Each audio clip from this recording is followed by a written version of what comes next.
Tiger Jairam Mahato को झारखंड का CM बनने से अब कोई भी माई का लाल नहीं रोक पाएगा। नमस्कार, मैं प्रिंस कुमार सिंह, आप देख रहे हैं पॉजिटिव टॉक्स। अगर अभी तक आपने चैनल को सब्सक्राइब नहीं किया है तो खबरों से अपडेट रहने के लिए कृपया चैनल को सब्सक्राइब कर लीजिए। और जो लोग ऑलरेडी कर चुके हैं तमाम लोगों को सही धन्यवाद। अब वापस आते हैं अपनी खबर पर और जरा आप ये बयान सुनिए। और जेपीएससी जीएसएससी को मंतव्य देना सरकार के अधिकार के क्षेत्र में आता है, तो आप उनको ये मंतव्य दीजिए कि ज्यादा से ज्यादा जो परीक्षा ली जाए वो हमारी भाषाओं में ली जाए। उदाहरण के लिए मंगरी यार बुधनी ढेकिया कुटेले गेल है, ढेकिया कुटते कुटते कानी मुनी उंगरिया कुटाए ले, ये दूसरे राज्यों के अभ्यर्थियों को समझ में नहीं आएगा। उनसे यह पूछा जाए कि घैला और पहला में अंतर क्या होता है, दूसरे राज्य के अभ्यर्थियों के समझ में नहीं आएगा। आप अगर उनको सिलेबस देंगे तो सिलेबस को कोई भी याद कर सकता है, उन्हें सिलेबस नहीं, जो हम लोग गांव में होता है, जो हमारी संस्कृति में होता है, जो हमारी परंपराओं में होता है, उनके आधार पर परीक्षाएं ली जाए। और नहीं तो ये मैया सम्मान योजना की राशि मैं सराहना करता हूं सरकार की, लेकिन कब तक बांध के रखेगी हमारे नौजवानों को और हमारी उन माओं को जिनको आप 2,500 रुपए दे रहे हैं, लेकिन उन्हीं की बेटों और बेटी की नौकरियां जो 50,000, 70,000, 90,000 आप दूसरे राज्यों को बेचने का काम कर रहे हैं। ये शहादत, ये संघर्ष, ये झारखंड आंदोलन किस लिए, किस दिन के लिए कि 150, 220 सीटों में 150 सीटें राजस्थान के लोगों का हुआ, तो फिर कोई औचित्य नहीं इस राज्य के निर्माण का, कोई औचित्य नहीं विनोद बिहारी महतो, जयपाल सिंह मुंडा, विषम गुरु शिबू सोरेन के आंदोलन का। आज इस राज्य के युवाओं के सपनों के साथ धोखा हो रहा है। अध्यक्ष महोदय, जो निजी कंपनियां स्थानीय लोगों को 75% रोजगार नहीं दे रही हैं, आप उनमें कब्जा कर लें। ये क्या बात हुई? हम विधायक अगर इस बात को रखते हैं तो समझ में आता कि भाई एक विधायक ऐसा बोल रहा है, मुख्यमंत्री, राज्य के मुखिया, राज्य के अगुवा कह रहे हैं कि आप कब्जा कर ले। क्यों कब्जा करेंगे? आप इस राज्य के अगुवा हैं। मैं एक उदाहरण आपको दूंगा। सदन में चंपई सोरेन जी नहीं है, शायद उनके नाती का निधन हुआ है, मुझे भी सूचना मिली है। मैं पहले उनके नाती को श्रद्धांजलि देता हूं, उनको ढांढस मिले। एक घटना याद कराता हूं, माइथेन की, एमपीएल की, बहुत ही शक्तिशाली प्रोजेक्ट है जो महाराष्ट्र से संचालित होती है। एक आदिवासी नौजवान का मृत्यु हुआ था दुर्घटना के कारण। हम लोग 6 दिनों से धरना पर बैठे थे और नियोजन की मांग कर रहे थे, मुआवजा की मांग कर रहे थे। कंपनी ने स्पष्ट कह दिया कि ना नियोजन मिलेगा ना मुआवजा मिलेगा। चंपई सोरेन जी गए, उन्होंने महाराष्ट्र में बैठे अधिकारी को फोन लगाया, जब बात नहीं मानी डीसी से कहा झारखंड की पुलिस को यहां से बाहर करिए, यहां के झारखंड के लोग इस कंपनी को सबक सिखा लेंगे। यह बोली होनी चाहिए मुख्यमंत्री की।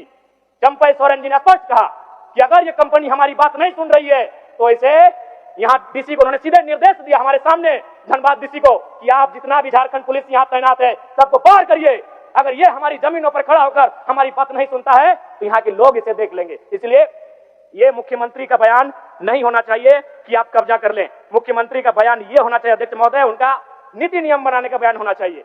इसलिए आज इस राज्य को अगर आवश्यकता है तो नियोजन नीति की आवश्यकता है। आज नियोजन नीति नहीं रहने के कारण हमारे राज्य के युवा पलायन कर रहे हैं, हमारे राज्य के युवा बेरोजगारी का सामना कर रहे हैं और कई अवसरों पर तो आत्महत्या तक का प्रयास कर रहे हैं। इसलिए अध्यक्ष महोदय, आज इस राज्य को आवश्यकता है, नियोजन विभाग के बजट पर बहस हो रही है, इस राज्य को नियोजन नीति की आवश्यकता है। मैं यहाँ संविधान का, भारत के कानूनों का, क्योंकि भारत का संविधान जो कि कहता है 16(2) हम धर्म, जाति, नस्ल, लिंग, वंश, जन्म स्थान या निवास स्थान के आधार पर सरकारी नौकरियों में भेदभाव नहीं कर सकते हैं। मैं भारत के संविधान का सम्मान करता हूं, लेकिन इसमें कहीं नहीं लिखा है कि हम भाषा के आधार पर भेदभाव नहीं कर सकते हैं। अध्यक्ष महोदय, राज्य सरकार को चाहिए कि जिला नहीं, अगर संभव हो तो प्रखंड में जाकर भाषा का चयन किया जाए और भाषा के आधार पर परीक्षा लिया जाए। भारत का संविधान कहीं आड़े नहीं आएगा, क्योंकि भारत का संविधान भाषा की बात नहीं करता है। भारत का संविधान धर्म, जाति, लिंग, नस्ल, जन्म स्थान और निवास स्थान की बात करता है। इसलिए अध्यक्ष महोदय, मैं सरकार को यह सुझाव देना चाहूंगा,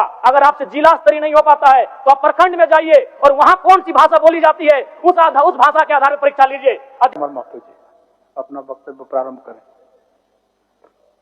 बहुत बहुत धन्यवाद मान्यवर।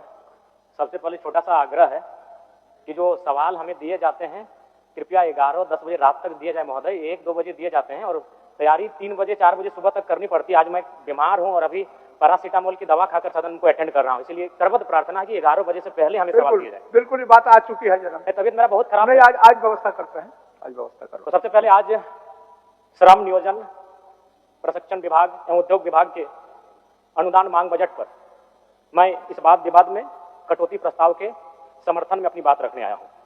अध्यक्ष महोदय, यह विभाग काफी महत्वपूर्ण विभाग है। अगर झारखंड आंदोलन की बात करें, जब धनबाद कोलांचल से इस आंदोलन को गति दी गई थी तो श्रमिकों का एक बहुत बड़ा योगदान था। लेकिन आज अगर मैं श्रमिकों की बात करूं, श्रमिक वे होते हैं जो अदृश्य नायक की तरह इस राज्य के निर्माण में अपनी भूमिका का निर्वहन करते हैं, चाहे वो विधानसभा के निर्माण की बात हो, सड़क पुल के निर्माण की बात हो, या बगल में हाईकोर्ट के क्रिकेट स्टेडियम के निर्माण की बात हो। लेकिन जब हम उनकी सुविधा की बात करते हैं अध्यक्ष महोदय, तो हमें लगता है हमारे राज्य के पास उनके लिए कोई तैयारी नहीं। मैं बात कर रहा हूं हमारी दिहाड़ी मजदूरों की, सब्जी और फल विक्रेताओं की, और उन हजारों टेम्पो चालकों की जो बिना किसी छुट्टी या सामाजिक सुरक्षा के झारखंड की अर्थव्यवस्था का चक्का घुमा रहे हैं। वर्तमान की स्थिति क्या है मान्यवर? वर्तमान में राज्य के श्रम कानूनों में इन ओपन मजदूरों के लिए कोई स्पष्ट और प्रभावी ढांचा मौजूद नहीं है। एक निर्माण श्रमिक या रेहड़ी पटरी वाला व्यक्ति जब सुबह घर से निकलता है तो उसे यह नहीं पता होता है कि आज काम मिलेगा या नहीं मिलेगा, और यदि काम मिल भी जाए तो दुर्घटना की स्थिति में उसके पास ना तो बीमा है, ना इलाज के लिए ESI की सुविधा है, और ना ही बुढ़ापे के लिए PF का सहारा है। अतः मैं सरकार को स्पष्ट सुझाव देना चाहूंगा कि इन श्रमिकों को व्यवस्था के दायरे में लाने के लिए एक यूनिक वर्कर आईडी प्रणाली लागू की जाए। यह केवल एक कार्ड नहीं बल्कि उनके अधिकारों का सम्मान होगा। जितने भी असंगठित मजदूर, वेंडर और चालक इस आईडी के तहत उन्हें पंजीकृत किया जाए, मैं सरकार से यह मांग करना चाहता हूं। अध्यक्ष महोदय, प्रवासी मजदूर, मैंने हर बार प्रवासी मजदूरों की समस्याओं को लेकर विभाग से सवाल किया, विभाग का उत्तर मिला। हालांकि प्रवासी मजदूरों की दुर्घटना पर मंत्री महोदय का कोऑपरेट रहता है, उसके लिए मैं उन्हें बधाई दूंगा। लेकिन मंत्री महोदय, आपके पास डेटा बिल्कुल गलत रहता है।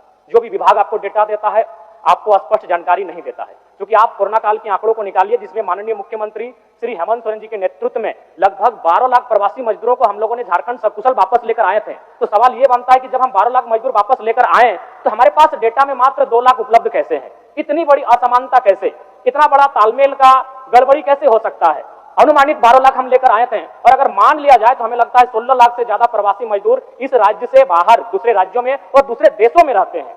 तो इसलिए अध्यक्ष महोदय, मैं माननीय मंत्री महोदय से आग्रह करूंगा, और विशेषकर क्योंकि आज एक ऐसे राज्य जो 40% खनिज संपदा देता है, और उस राज्य में प्रवासी मजदूरों की संख्या में इजाफा होना भी इस राज्य के लिए चिंता का विषय है। अभी विजय कुमार महतो की मौत की जो बात थी वो ठंडी हुई नहीं कि उसी गांव में दूसरे प्रवासी मजदूर की फिर एक डेड बॉडी वापस आई है महोदय, जो कि बहुत ही चिंता का विषय है। आज सरकार को प्रवासी मजदूरों के हितों की रक्षा के लिए विशेष कानूनों को बनाने की आवश्यकता है। अब मैं बात करता हूं महोदय नियोजन की। अगर नियोजन की बात करें तो सबसे पहला बात, नियोजन के जो आंकड़े हैं उन आंकड़ों के अनुसार, और ये माननीय वित्त मंत्री महोदय ने भी सार्वजनिक रूप से स्टेटमेंट दिया था कि हमारे पास नियोजन के आंकड़े लगातार घट रहे हैं। 2022 की स्थिति थी, हमारे पास 5,33,000 पदों का सृजन था, जो 2023 में घटकर 4,66,000 हो गया।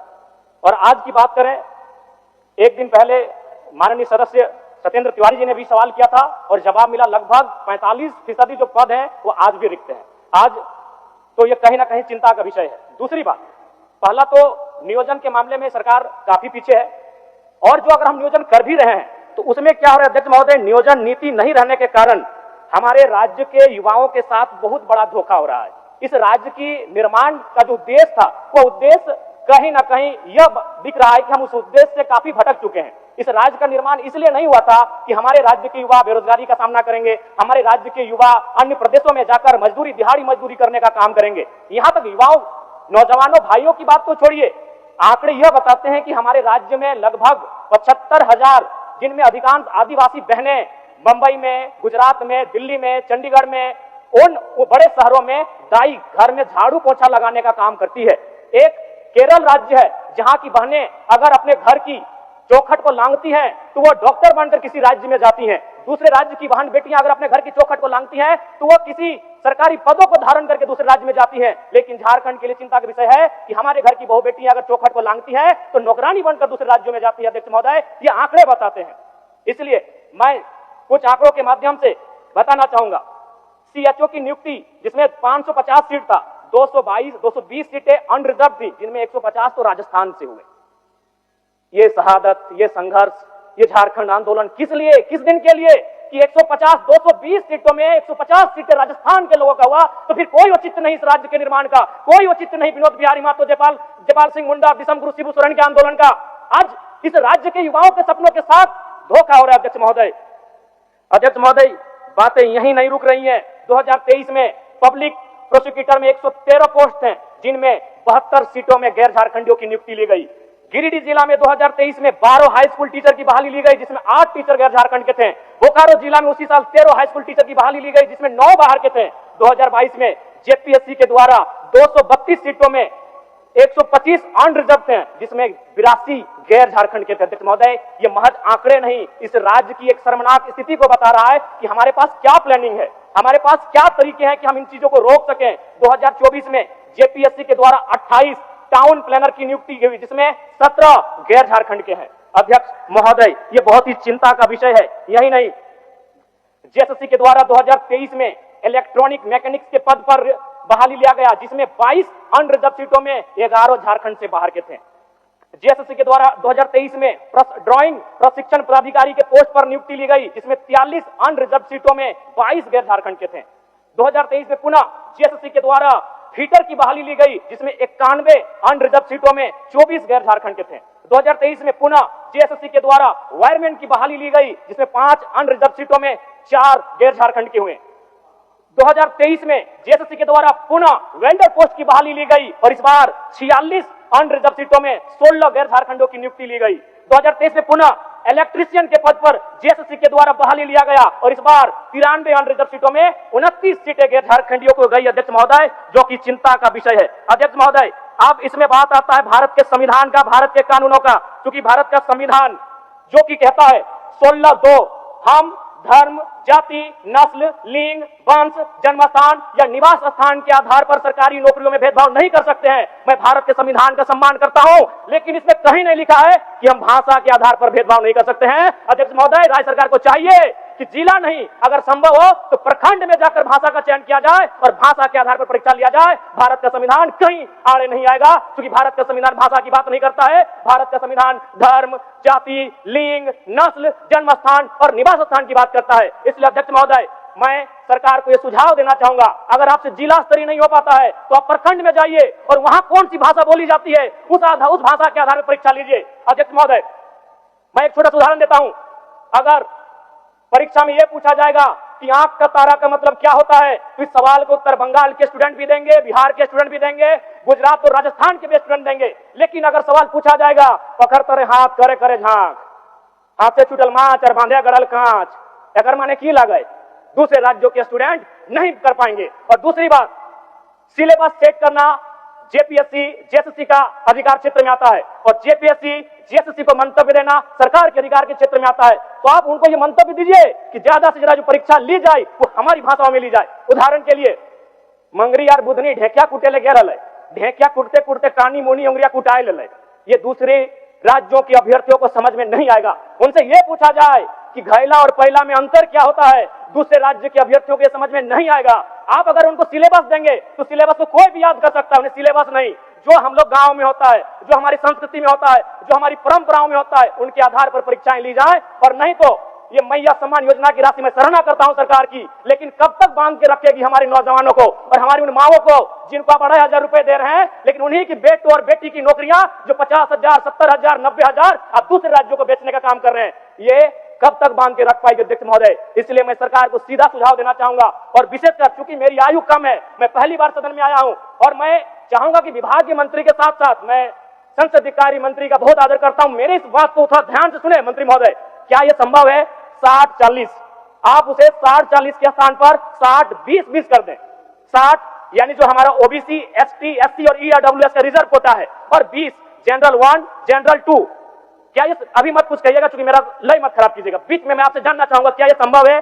जनरल 1, जनरल 2, जनरल 1 में केवल झारखंड के जनरल होंगे और जनरल 2 में झारखंड के अलावा पूरे भारत वर्ष के जनरल सामान्य अभ्यर्थियों को मौका क्या दिया जा सकता है, क्या ये संभावनाएं हो सकती है, मैं माननीय संसदीय कार्य मंत्री के संज्ञान में यह देना चाहूंगा अध्यक्ष महोदय।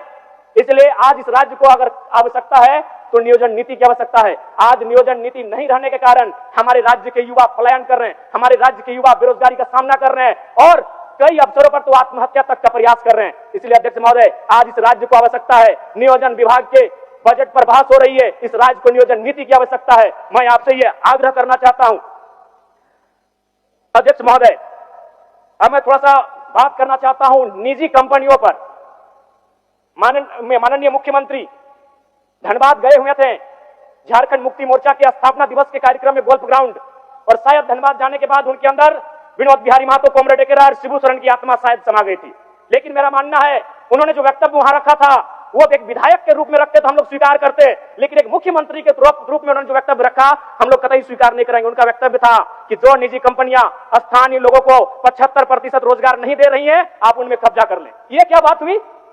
हम विधायक अगर इस बात को रखते हैं तो समझ में आता कि भाई एक विधायक ऐसा बोल रहा है, मुख्यमंत्री, राज्य के मुखिया, राज्य के अगुवा कह रहे हैं कि आप कब्जा कर ले। क्यों कब्जा करेंगे?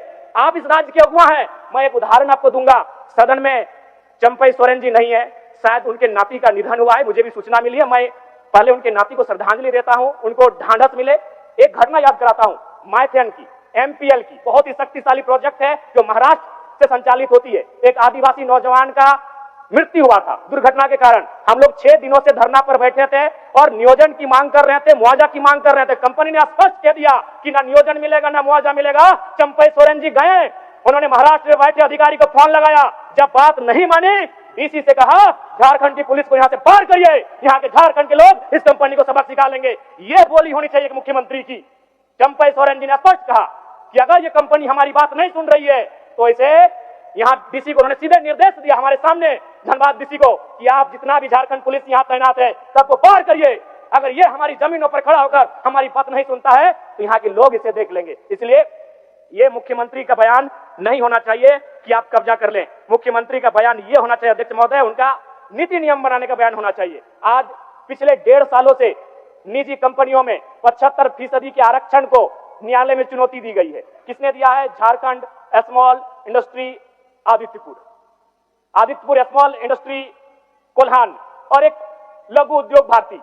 कहां के हैं पता करिए, सारे के सारे गैर झारखंडी हैं। तो क्या इनका मनोबल इतना बढ़ा देना चाहिए कि ये हमारे कि स्थानीय युवाओं को 75% आरक्षण दिया जाएगा निजी कंपनियों में? उसके खिलाफ ये कोर्ट चले गए।